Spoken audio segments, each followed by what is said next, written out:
Hello and welcome to M2C Podcast. We get an opportunity to speak with the one and only Curtis Lahovich out here in Edmonton, Alberta, Canada. The one and only, and a little bit about this stud. He grew up on a farm in a trailer park, a little bit northern Alberta here. Worked in the oil field for like a week, a little bit longer, but just a little portion of his life. He's been in the finance industry for 10 years. This stud, 29 years old, basically been an entrepreneur his entire adult life, and he currently has a brokerage of 60 agents or more, and they're independent advisors just getting out there and getting going. So, Curtis, I'm going to pass it to you real quick, maybe do a little bit more of an intro, but super nice to have you here today, Curtis, and take it away. Yeah, absolutely. Well, hey, I appreciate the kind words. I'm excited to be here. Congrats to you guys on getting your podcast going into the next level, and yeah, definitely excited to be here. Exactly what you mentioned. I grew up on a bit of a farm. Grew up on a farm a lot of my life. My parents split up when I was 6 years old, and so that meant I went and pivoted, went over and lived in a trailer park for about 4 years, and I'm very grateful. Actually, a little bit longer than that, but it was a bit longer for sure. I think it was about 6 years, but I'm very grateful for that experience because one of the best things that did for me is it taught me exactly what I did not want for my future. And sometimes more powerful than finding what you want is finding what you don't want, and it can guide your mind in the right direction. And so I'm so grateful for that experience and watching the just the struggle of being in a trailer park and the different kind of low vibrational type of mindset that can come with it. Not always, but just specifically in the one that we were in for sure. So I'm very grateful for that experience too. So grateful for growing up on a farm, and I actually, my very first taste of being in business was when I was 12 years old on the farm. We had a bunch of dugouts around the farm, kind of interesting, and a bunch of dugouts with a bunch of leeches flooded in them.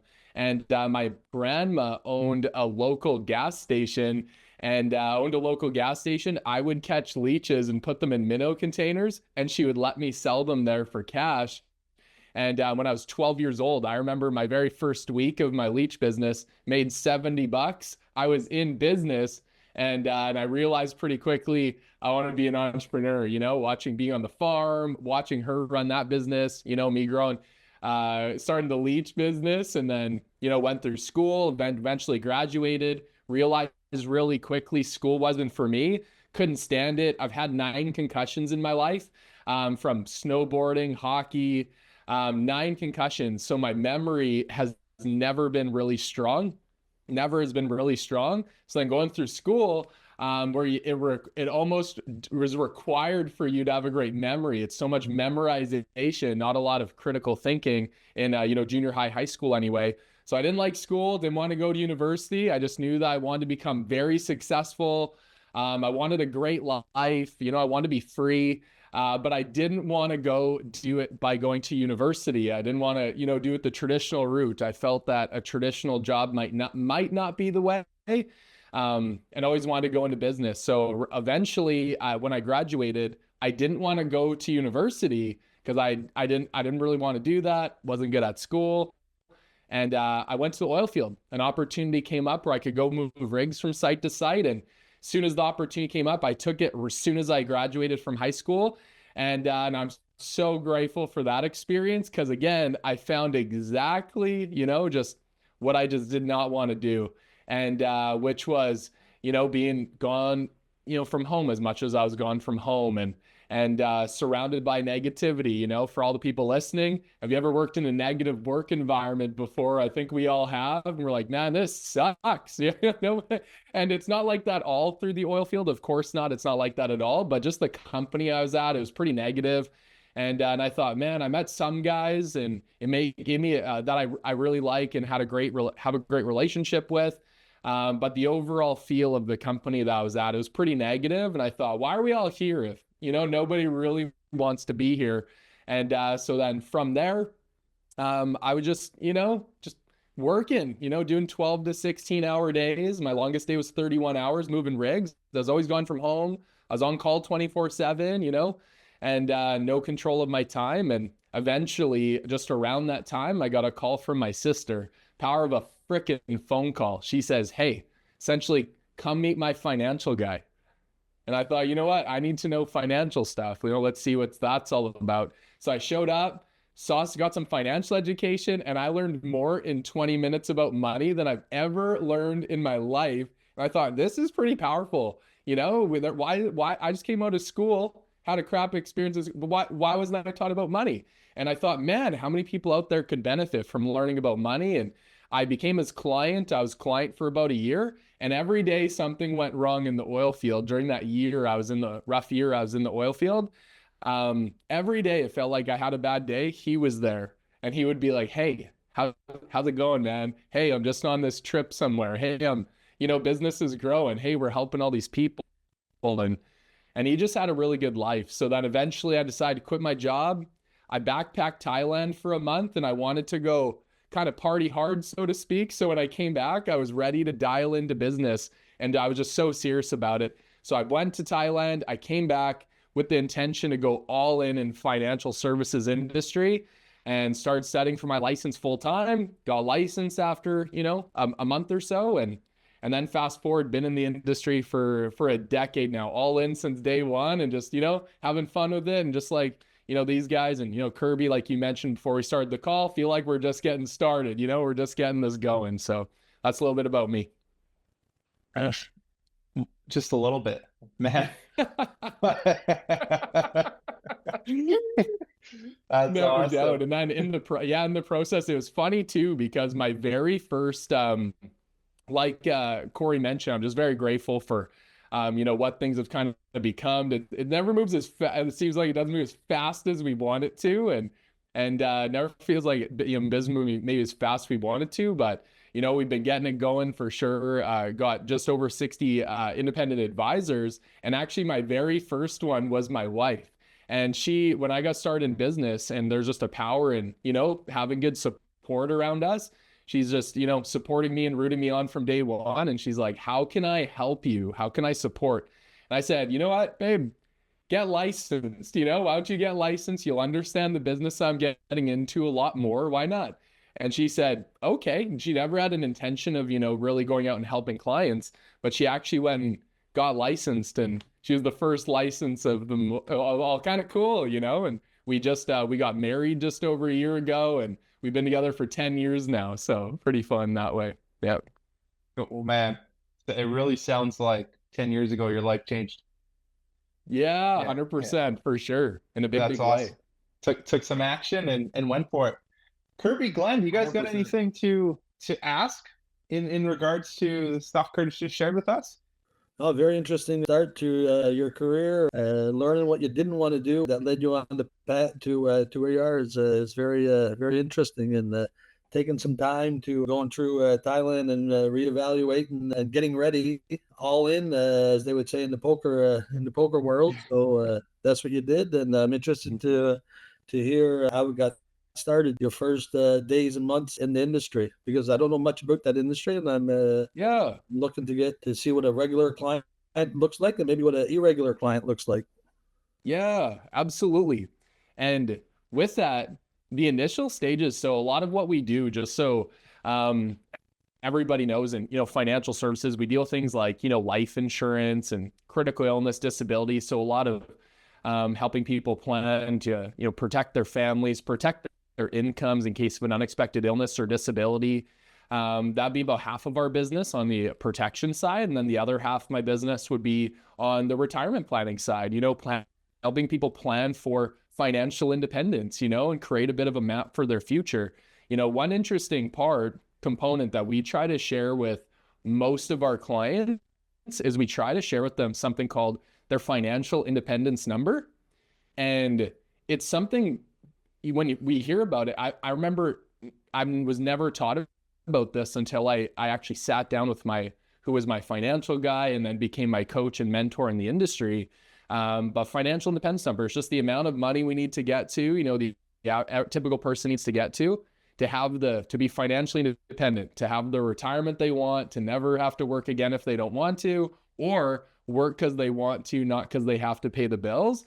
So that's something we show to most of our clients, because if we know that number we need to get to have there's some calculations that goes into it, a bunch of them, of course, how much we want to retire on, the age. But if we know that number we need to get to, then it's easy to use any savings calculator and back engineer how much do we need to save every month to get there. So it kind of gives us a little bit of a roadmap for our future.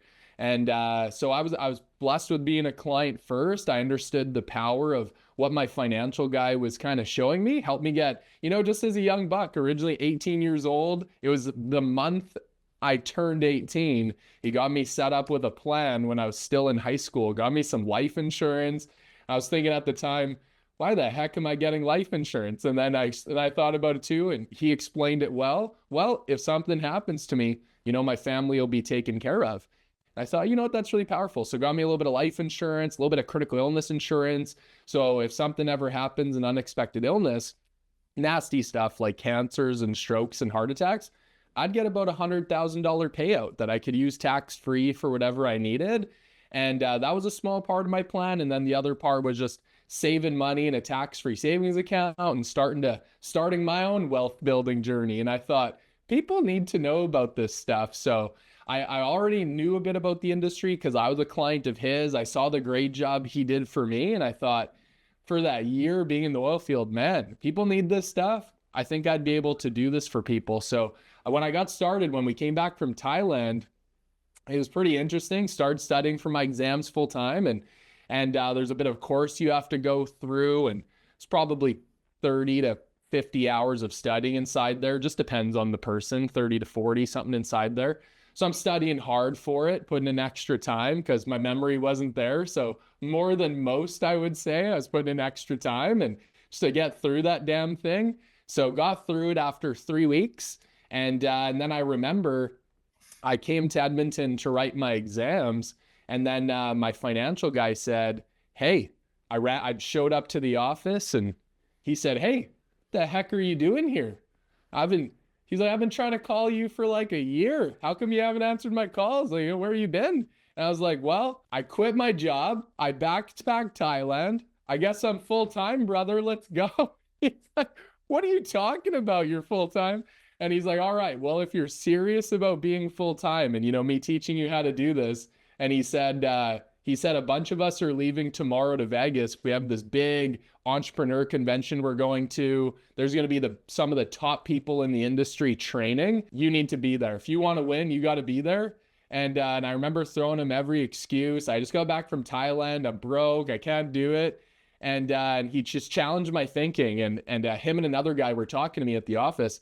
And they said things like, rich people find ways to invest in themselves. Poor people find ways to cut expenses. He's like, rich people would look at this as an opportunity to invest in them, to get their skills up, to get a good return, where a poor person would look at this as an expense and a cost, like you're doing, they said. And I'm like, oh man, nobody's talked to me this way before, about thinking bigger and challenging my belief system and challenging the way that I think this way. And I thought, man. So then one of the guys stuck out his hand and he said, hey, if you just find a way to get your ass down to Vegas, just don't make any excuses. You just find a way. Flights, hotel, you just make it happen. And you go and you learn and you come back and you tell me it wasn't worth your time, I'll write you a check for every dollar you spent. And he stuck out his hand and he said, I'll write you a check for every dollar you spent and we'll shake hands and I'll see you on your way. And he stuck out his hand and he said, I'll see you in Vegas. And I shook his hand, 19 years old. And I was like, I'll see your ass in Vegas, sir. And I went and figured it out. I'm like, I'm calling people to try to, do some fundraising for Curtis to go down to Vegas. And I'm grateful my dad paid for my flights to go. I remember being in the airport, getting $1,000 credit card limit increase on my maxed out credit card. Just got back from Thailand. Credit card limit increase in the airport. It went through on the plane right before takeoff, and I got $1,000 credit card limit increase. And that whole experience taught me so much just about entrepreneurship and just being willing to do whatever it takes and not buying our own excuses sometimes. So I went. It was everything they said it would be and better, just learning from so many successful people. And I realized I want to do well in this industry. So to answer your question, I came back I came back and yeah, around that time, pretty quickly, my license went a little bit later. My license went live, and I was driving twice a week, 2.5 hours from my hometown, Lac La Biche. I was driving 2.5 hours to Edmonton one way, twice a week to be at training. And after a month of doing that, my coach said, "Hey man, if you want to build a big life, you need to move to Edmonton." And 2 weeks later, I was living in my condo in Edmonton with my girlfriend at the time. We literally just started seeing each other. I said, hey, I got moved to Edmonton. Coach asked me to. And do you want to get a place together? She said, yep. And, we've been together ever since, which is fantastic. And so those initial stages were interesting. It was a lot of me being at the office so I could shadow him on real meetings and watch him do this work. I'm watching him do presentations. Every person we met with, he would do an educational presentation on so many of the important basics: insurance planning, retirement planning, how investment accounts work, power of compound interest, and what that could actually do for people's wealth building. So I'm watching him do this. And after I saw him do that 5 times or 4 times on my very first day of field training, I remember he slid his presentation over to me. We didn't have fancy presentations back then, actually. Not like we do now, nice PowerPoints with pictures and stuff. He handed me a freaking yellow pad. I watched him draw out the presentation we do 4 times. And the 5th time, he handed me his paper and he said, "All right, Curtis, you got this one." Kind of sink or swim. So I'm not going to say, oh, I'm afraid, I don't know how to. We're meeting with a person that's here to learn about us and some education. So I just went through the motions and I was so uncomfortable and I knew I didn't really know what I was talking about, but he was there in case I would have messed up, of course. And I went through the presentation, and literally the next day, my confidence was just through the roof. I couldn't believe that I did that presentation. I wasn't ready. But in entrepreneurship, and you guys would know this better than me, you're not going to be ready. You always have to start before you're ready. It's never going to be perfect time, or maybe feel like the perfect moment. A lot of times we got to just do it anyway and be willing to fail. So yeah, those initial stages, watched him do the work quickly. He got me to do a bunch of the work, and then I started doing some presentations on my own, and he'd be there to help me build a plan for a client. And then pretty quickly we were off to the races and helping people with his support until I could do it on my own, which was pretty quick. And then it turned into, I had to learn how to go independent, get enough experience where I could actually get some results helping people. Somebody that was maybe a bit of a bigger client, I would bring Jay in, my coach, and he would help me with that. And then eventually, once I was very independent, I was able to start transferring my skills, grab some people, take them under my wing, and start teaching the industry and actually building a brokerage here. So it's been a bit of a journey for sure. And those initial stages were fun, crazy, wild, nerve-wracking, but incredible for our personal growth for sure. Yeah, it didn't seem like you had much experience going in, but curiosity and not saying no to opportunity seemed like a path forward. And so you don't have to be pre-programmed to jump into, and I guess that's what being an entrepreneur is. Yeah, absolutely. Be willing to just jump in 2 feet, and that doesn't mean full time like I did, that doesn't necessarily mean that. But there's just that power and just being willing to, give it a try. Most people are so afraid to fail. They're so afraid to fail that they don't even try. They just stay and kind of coast where they're at forever, even though where they're at, they might be kind of unhappy or miserable, or they know it's not the right fit. And they're not even willing to try. But man, if they would just be willing to try and get out of their own way, they might find an industry or just something that they're passionate about that they didn't even know that they would love to do. I didn't wake up and say, you know what, man, I'd love to be a financial advisor. That just sounds amazing, crunching numbers. That just never happened. But through being willing to, like you said, say yes to opportunity and just give things a try, man, found something that I absolutely love that I want to do for the rest of my life. It's really something powerful there for sure. Being willing to just try. Curtis, your passion, excuse me, your passion just like explodes through the screen in your voice. Man, thank you for bringing that type passion to the group. But I want to talk on some serious, more maybe negative type kind of. At any time, did you ever want to quit?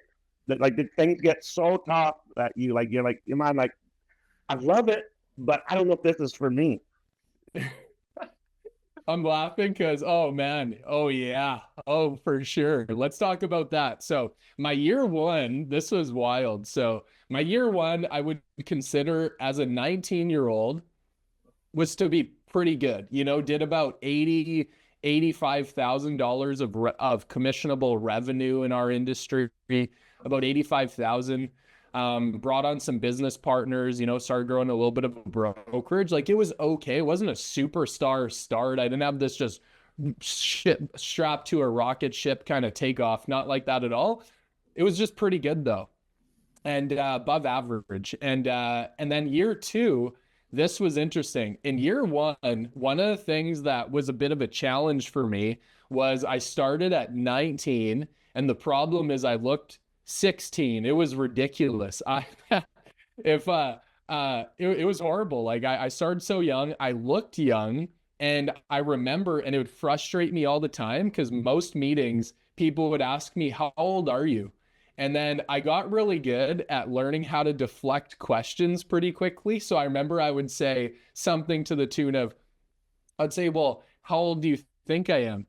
And at first, it was really frustrating because they would say, 18, 19. And I'm like, F, you know, I got to do some work on myself. I need to come across as an older person. So I went and took some money, which I didn't really have much at all, but I went to some different suit stores. I'm looking at all the sales rack. I found a $600 suit for about $120. Game on. So I'm starting to, for a budgeted amount, I'm starting to look sharper, and I really start diving into personal development significantly. I remember about an hour a day for a long time reading personal development books. And one of the books I read was How to Win Friends and Influence People. Read some books that way on kind of communication. And I remember immediately with applying some of the knowledge that I learned with communicating, people would guess when I would get them to guess how old I was. When they'd say, "How old are you?" And I'd say, "Well, how old do you think I am?" I'm telling you, within months, it shifted from 18, 19 to 22, 23. That's a big jump. A 23-year-old, I would trust a 23-year-old with my money more than a 19-year-old. I know everyone on here agrees with that for sure. So that was a big shift. That was helpful. But the problem is in my year one, to answer your question, Kirby, in year one, a lot of the people I was, helping as clients were younger like myself when I started. So what's the first thing that they cancel when they don't really, they're, maybe spent too much going out with their friends, or, went on a trip and spent a little too much, they maybe want to cancel their life insurance, or they don't have established families yet where they know how important it is. So I found my year two was an absolute struggle, younger people canceling their plans and whatnot. So we had a serious struggle. And to paint you a picture, there was about 6 months here where I didn't make money for about 6 months. I'm full-time. My wife is so supportive that even though she was extremely frustrated too, she never asked me to go get a job. And she went and pulled the extra weight by she works as a nurse, and she made $20,000 more that year from that window of time, putting in so much more overtime just to keep me in the game so I could keep learning and growing. And I was like, man, she definitely wasn't with me for the money. And I told her, you were with me when I was broke. I'm going to make you effing rich, I told her. And I'm just so grateful for her. So I didn't make money for about 6 months, year two. Some people would hear that and they're like, I don't want to experience that. But everybody starts in business at a different stage of themselves. I was so young. I didn't have any built-in skills. I didn't have any built-in experience. I didn't have any built-in, a whole lot of, skills that way. So I struggled for about 6 months.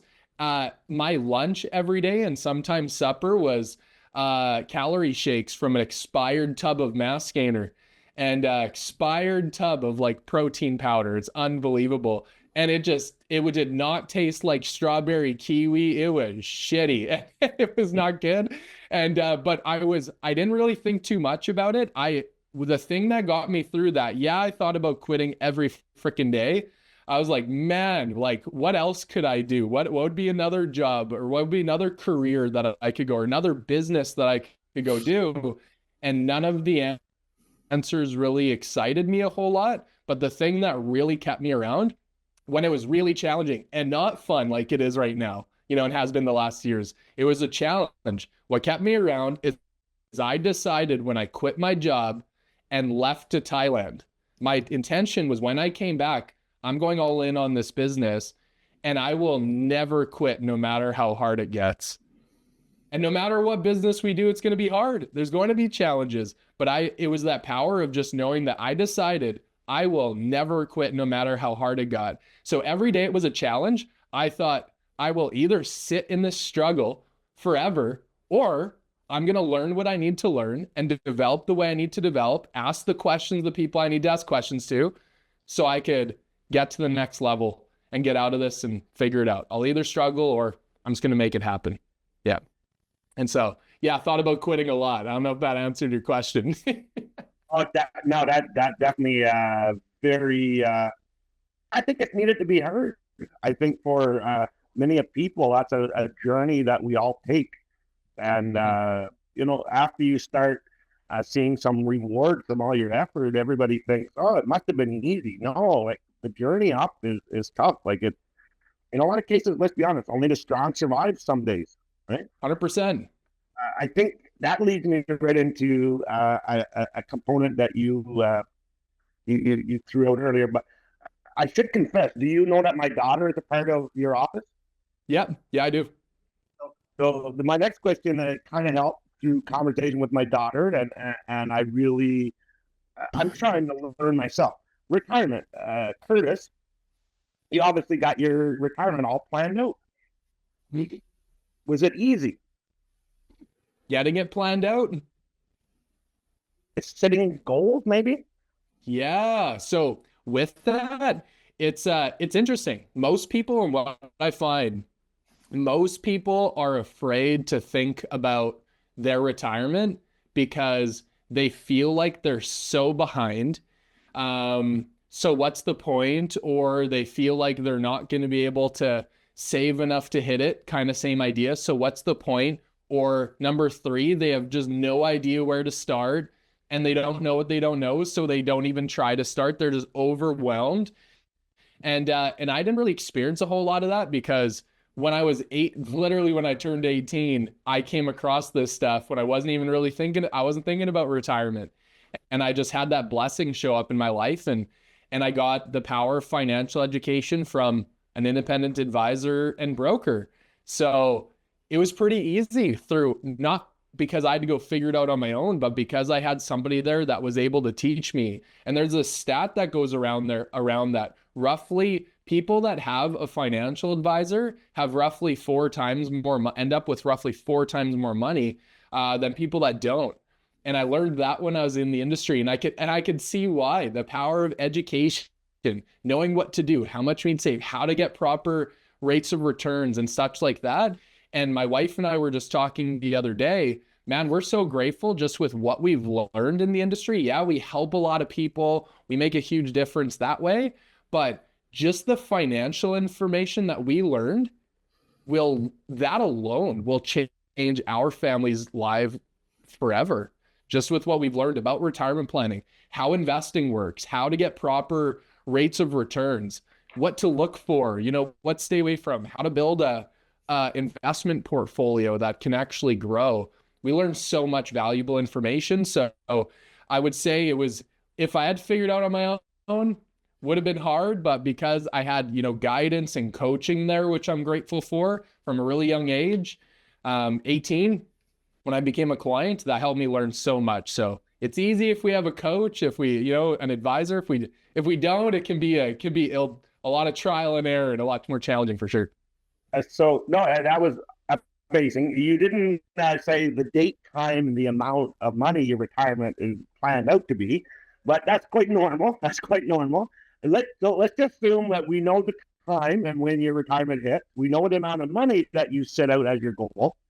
Well, what would you say if you could predict that fiat currency is going to collapse? What would you say then? Wild. If I could predict that fiat currency was going to collapse, yeah, I'd say people need to start diversifying for sure. If I could predict that, people need to diversify. And that's where we could get into a little bit of discussion of exactly why, you know, cryptocurrency was created to begin with, something that's, you know, very independent. You know, I'm not extremely well versed in that space, but I've learned a lot over the last few years. You know, I dabble myself a little bit, and I do love the idea of that. And, you know, a Bitcoin's you know, all-time high right now, and yeah, it's definitely, it's important, and it's becoming more and more and more important over time for sure.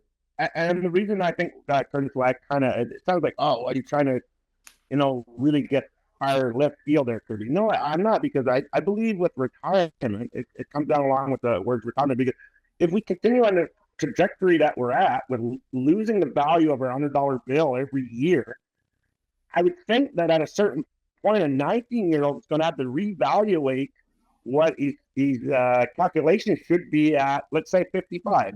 Well, like, I'm 47, so I'm not quite 20 years older than you, but close. So when I was 20 years old, retire at 55 was the golden ticket, right? Like, oh, everybody had to retire at 55. You could easily do your mathematics. You need this much a month to live, yada, yada, yada. And it was all great because you're building these steps on where to go. But at the end of the day, like, we have never experienced this devalue of our dollar as much as we have in the last, say, 4 or 5 years. So hence, I think it's a component with financial, like my financial people are definitely advising me. I've exploded myself personally with diversifying.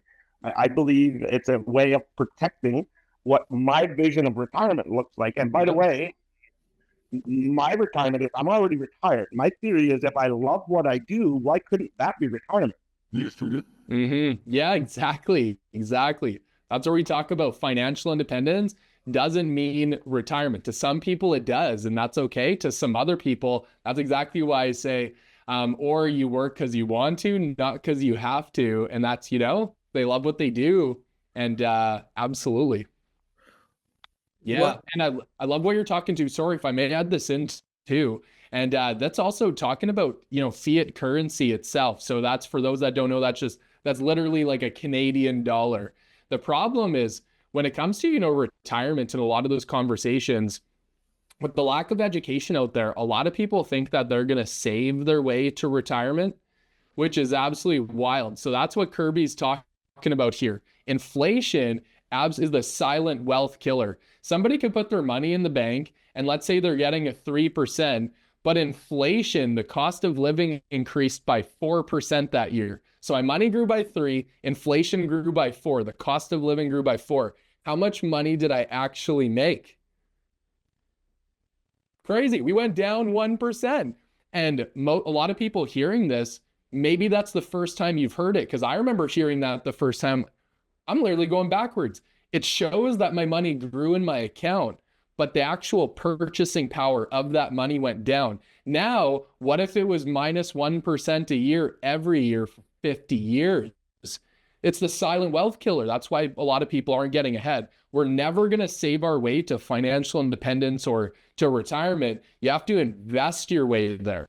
And there's a lot of different ways we can go invest. There's a lot of ways. There's people that made money, and a lot of money in you know, real estate. A lot of people have made their money through, you know, with an advisor, through investment funds. A lot of people have made money through, you know, cryptocurrency, through building and selling businesses, or whatever the case. There's a lot of ways people could do it, but the common thread between all of it is it's investing their way there. That's the common thread through all of it. Can't save, have to invest. Don't forget Glenn's favorite, gold, please. Gold is also another way of building. Yeah, exactly.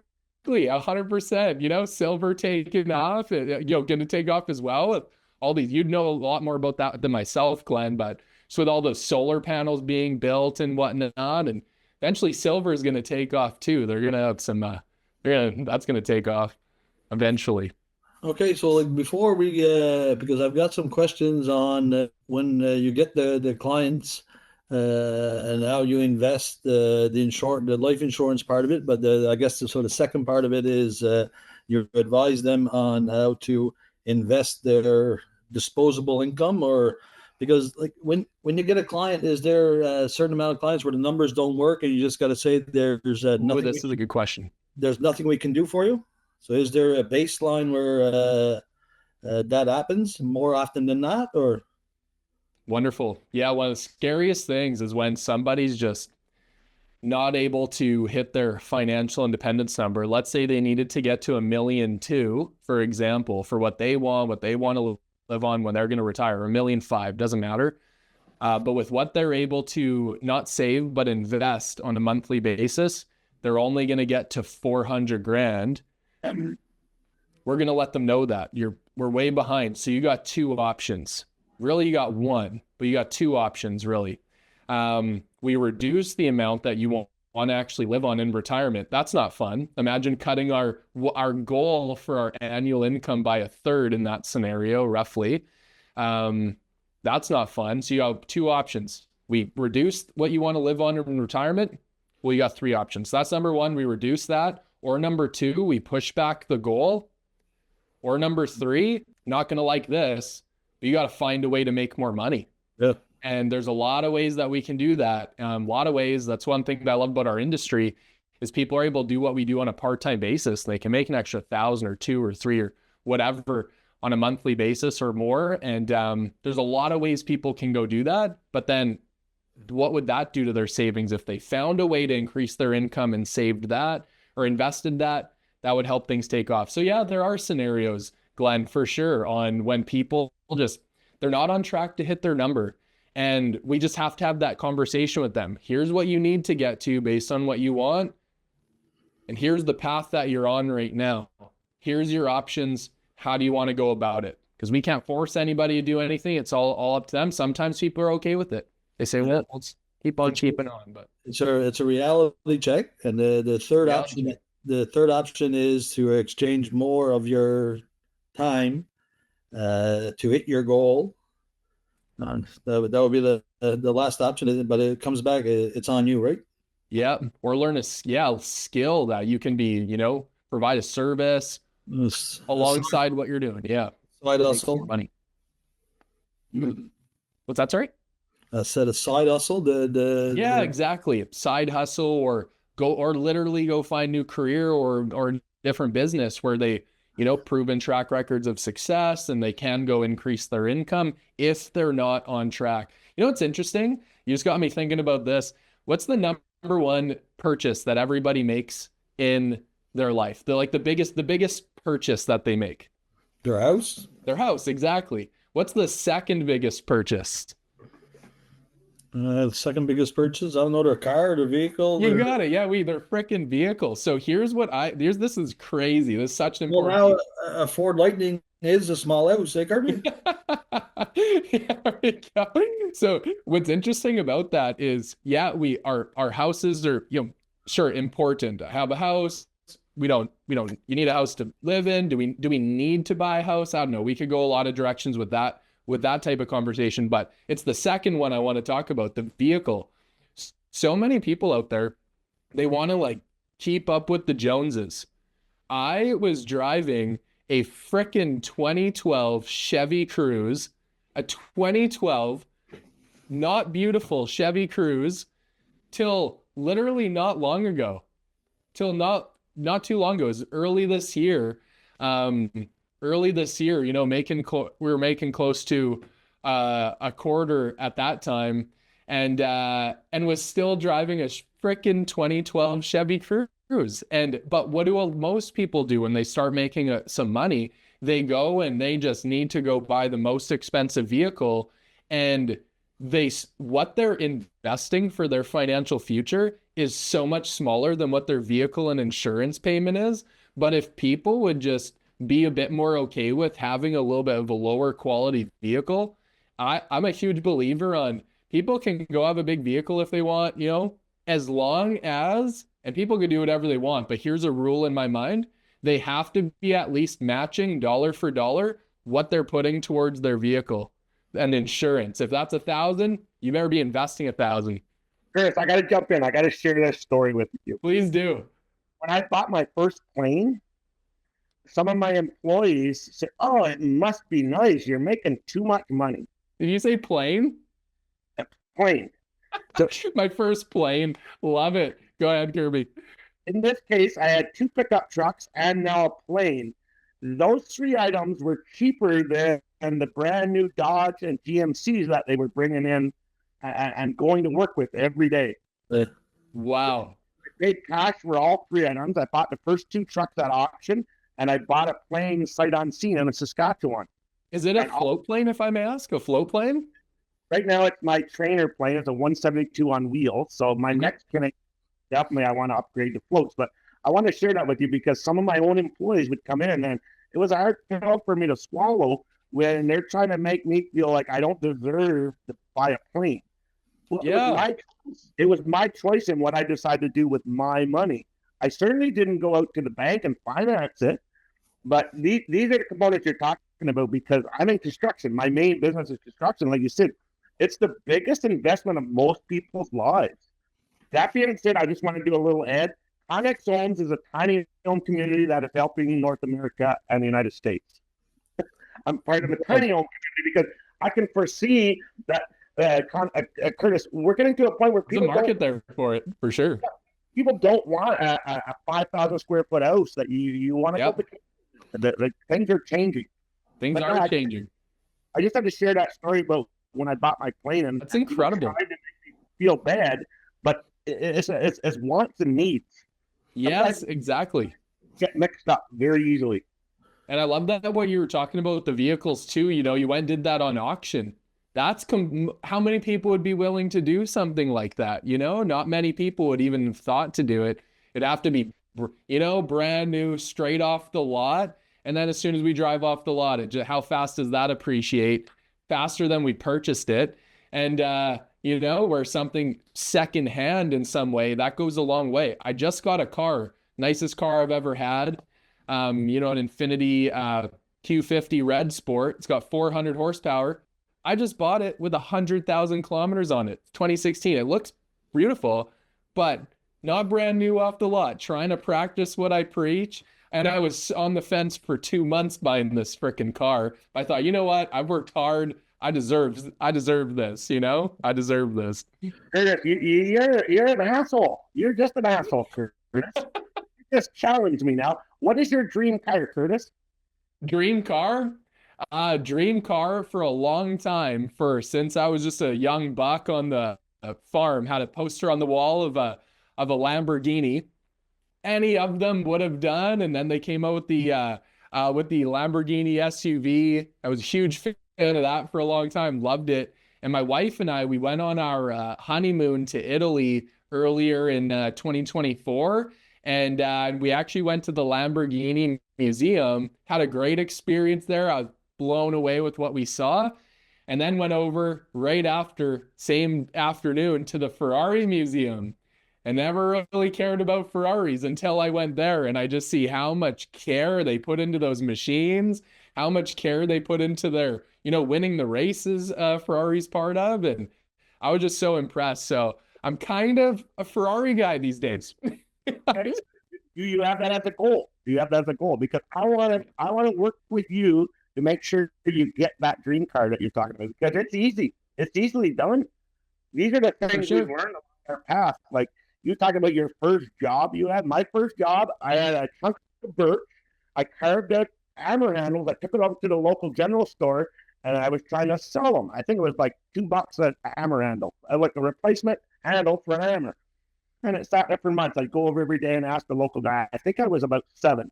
I'd go over and ask the local general owner, and I said, "Did you sell any?" No.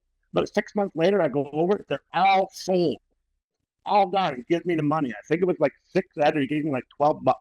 Man, I was going to make another 20. Come find out it was my dad that bought them. But you know what? It was a good lesson learned. It was a good lesson learned that not every idea is a good idea, but For sure. you got to have the motivation to take that chance, right? So again, I hope you pick Ferrari. I hope I can be a part of helping you get it. Maybe I invest money with you. You make money off of me. I don't know. Maybe I teach Let's you how to- go. Love the synergy. We'll figure it out. Yeah, exactly. I want to do that with you, my friend, because I appreciate that, partner. Thank you. I got a barn full of cars, and none of them are Ferraris, but I think you'd like some of them. That's for What do sure. you have in there? Curious. What do you have? I got an 05 Viper. Oh, wow. Come on.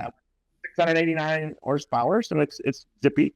I got an 05 Mighty, which is an SL65. You can Google it when you get a chance if you're not a Mercedes fan, but that thing is just, I would drive that across the country. SL65. I've got 5 1964 Buicks. Wow. 5 of them. One 5 of wasn't them. enough, eh? 6 for some reason. I've got 2 fire trucks. Come on. You know, you want one for a advertisement piece someday with your day job? Let me know. You can take a fire truck out as a showpiece for advertising. That's But amazing. at the end of the day, it comes down to goals, right? It I'm a does. firm believer, Curtis. It's to reach a goal, you got to learn how to sacrifice. Yep. If you think everything just falls off the bandwagon, falls off trees, you got another thing coming. Like, you got to learn to sacrifice. If you want to set a goal for a Ferrari, you know how to do it because I can tell it's your passion. You're going to have to sacrifice something. Yep. Absolutely. And that's like part of the process of learning, right? And once you get going enough, like I didn't believe it for the longest time, but the first million is the toughest. After that, it's easy. Yeah, absolutely. That's amazing. And it's talking about that with the goals. It's so important to have them. And more specifically, anybody could go set a goal and write something down on paper, but I want to write this down. One thing I've learned in the last 10 years, and I don't know if this is extremely valuable, but it is to me, whatever that goal is has to absolutely excite you.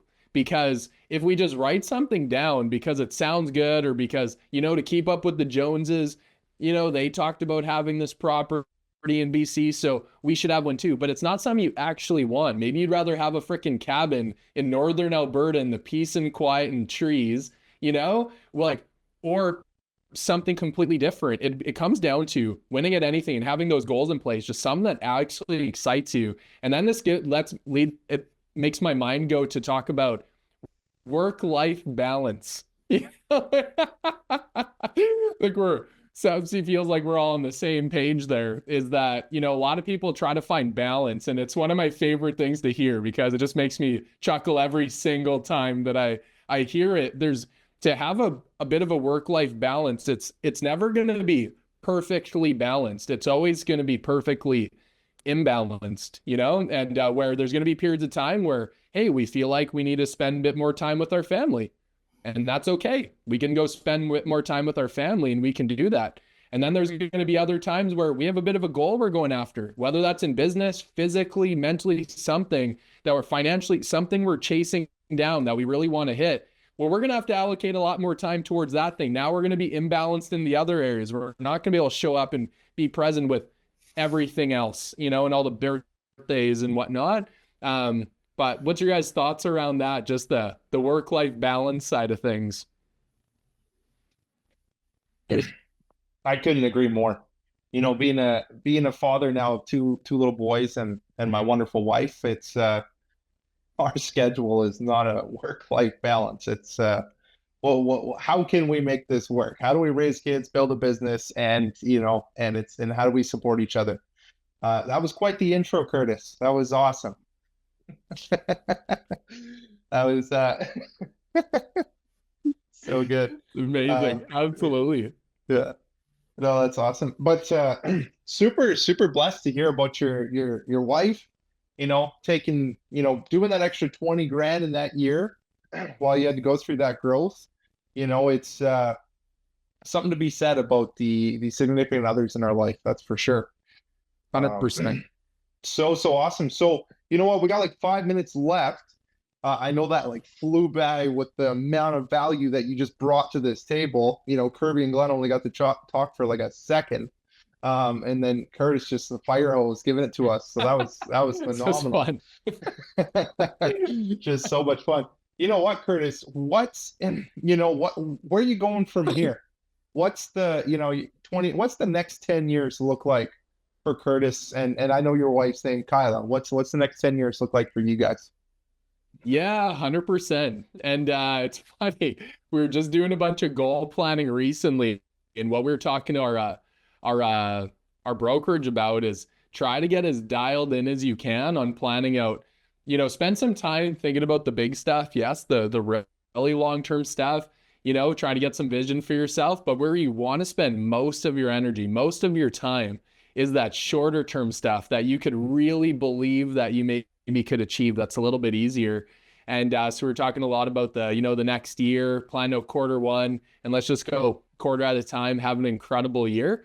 But yeah, talking about some bigger term stuff, 10 years, that's a really good question. Would love to go develop something, maybe around grow from a bit over 60 to having the right systems and processes in place that we've been working hard on to really get to scale, maybe grow to 500, or not maybe, but we want to grow to 500 and then 1,000. Like, absolutely caught myself there. We are going to grow from 500 to 500 and then 1,000 independent advisors all over Canada, start knocking on the door of the US, and start making a really, really big impact out there. It's interesting.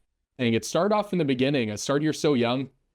And in the beginning, it was really about learning the skills and learn how to pay our bills, survive, and then it turned into, really getting things to the next level and growing and building a great life. And we're just at a stage now where how we're going to get to the really big stuff is we just got to help a lot of people succeed.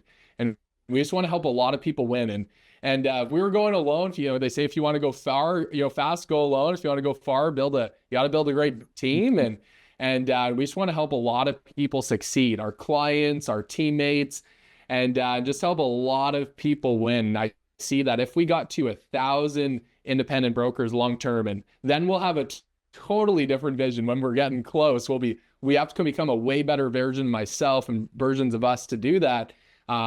Then we'll start thinking even bigger. But man, the impact we'll be able to make, the significant difference we'll be able to make in people's lives, and yeah, it's going to be a challenge, and I'm ready. We're ready for it. So awesome. Thank you, Glenn, for those extra questions. And you know what? It was super excited for this podcast. This podcast was an opportunity to hear from a young entrepreneur who came into an industry that, he's just fired up. He was excited. He was getting his own money taken care of. And he's like, you know what?